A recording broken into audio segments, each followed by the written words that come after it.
Ba mama nangala zola bino likama musala. Mboko musala. Faut faire attention na musala.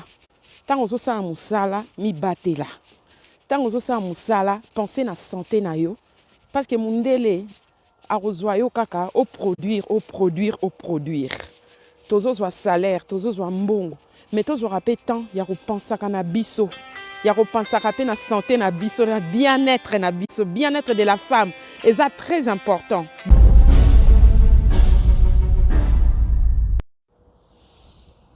Le bien-être de la femme, et ça très important. Tu penses à la bien-être na biso, santé na biso mentale, santé physique, et ça très important. Parce que musala a poto, et ça peut makasi, et ça peut na pression. Nga moko personnellement, boebi genre musala na osala, musala koza l'assistante sociale, musala o eza loko la médecin. On dirait mutoyaka na hôpital na maladie.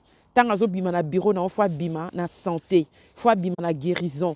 Faut bima na solution na vivre ba période moko pe pas facile na vivre en tout cas oppression pe na dépression na musala po musala na biso tozana ba genre misala ebele batumso basa ba aide soignante batumso basa en tout cas musala nyoso na poto to bana ko sata musuke musala bureau eza pas cité mais musala bureau ozo travailler mentalement ozo travailler psychologiquement parce que faut tia mutu na yo en place.